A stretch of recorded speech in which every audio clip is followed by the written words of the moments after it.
ಒಂದು ಕಡೆಗೆ ಮುಖ್ಯಮಂತ್ರಿಗಳು, ಆ ಕಡೆಗೆ ದೆಹಲಿ ಕಡೆಗೆ ಪ್ರಯಾಣ, ಈ ಕಡೆಗೆ ಉಪಮುಖ್ಯಮಂತ್ರಿಗಳು ದೇವರ ಮೊರೆ. ಅವರೇನು ಹೊಸದೇನಲ್ಲ ದೇವರ ಮೊರೆ ಹೋಗೋದು.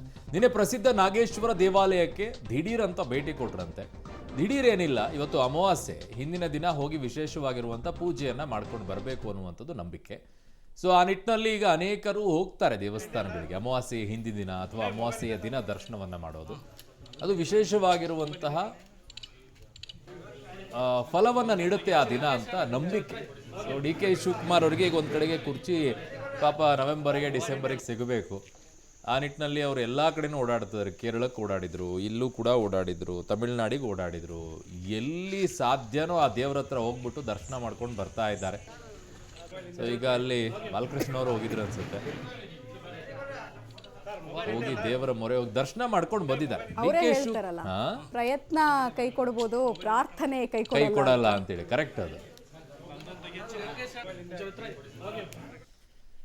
ನನ್ನ ಸಹೋದ್ಯೋಗಿ ಈಗ ಪೊಲಿಟಿಕಲ್ ಬ್ಯೂರೋ ಇಂದ ಸುಖೇಶ್ ನನ್ನ ಸಂಪರ್ಕಕ್ಕೆ ಸಿಗ್ತಾ ಇದ್ದಾರೆ. ಸುಖೇಶ್, AICC ಯಲ್ಲಿರುವಂಥ ನಾಯಕರು ನನ್ನ ಕೈ ಹಿಡದೇ ಇದ್ರು ಕೂಡ ದೇವ್ರು ಕೈ ಹಿಡಿತಾನೆ ಅನ್ನುವಂಥ ನಂಬಿಕೆ ಏನಾದರೂ ಡಿ ಕೆ ಶಿವಕುಮಾರ್ ಗತಿ ಹೆಚ್ಚಾಗಿ ಕಾಣಿಸ್ತಾ ಇದೆಯಾ ಅಂತ?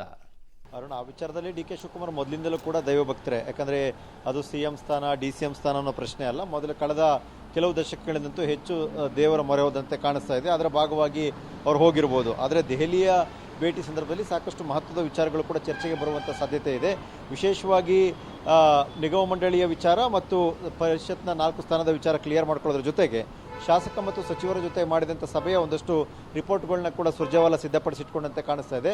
ಆ ವಿಚಾರವೂ ಕೂಡ ಪ್ರಮುಖವಾಗಿ ಇವತ್ತು CM ಮತ್ತು DCM ಇಬ್ಬರ ಜೊತೆಯೂ ಕೂಡ ಚರ್ಚೆ ಮಾಡಿ ಸರ್ಕಾರದ ಪ್ಲಸ್ ಮೈನಸ್ನ ಒಂದಷ್ಟು ಮಾಹಿತಿಗಳನ್ನ ಕೂಡ ಹಂಚಿಕೆ ಮಾಡಿಕೊಳ್ಳುವಂಥ ಸಾಧ್ಯತೆ ಕೂಡ ಇದೆ. ಅರುಣ್, ಓಕೆ ಸುಖೇಶ್, ನಿಮ್ಮೆಲ್ಲ ಮಾಹಿತಿಗೆ ಧನ್ಯವಾದಗಳು.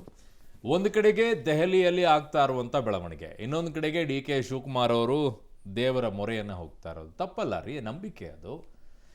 ಕೆಲವರು ಬೇರೆ ಧರ್ಮದಲ್ಲಿರುವಂಥವ್ರಿಗೆ ಬೇರೆ ರೀತಿಯಾದಂಥ ಆಶ್ವಾಸನೆಯನ್ನು ಕೊಟ್ಟು ಪಾಲನೆಯನ್ನು ಮಾಡೋಕ್ಕೆ ಹೇಳ್ತಾರೆ. ಆದರೆ ನಮ್ಮದೇ ಧರ್ಮವನ್ನು ನಾವು ಪಾಲನೆ ಮಾಡೋದಕ್ಕೆ ಯಾಕೆ ಹಿಂಜರಿಬೇಕು ಅನ್ನುವಂಥದ್ದು ಡಿ ಕೆ ಶಿವಕುಮಾರ್ ಅವರ ವಿಶ್ವಾಸ, ನಂಬಿಕೆ.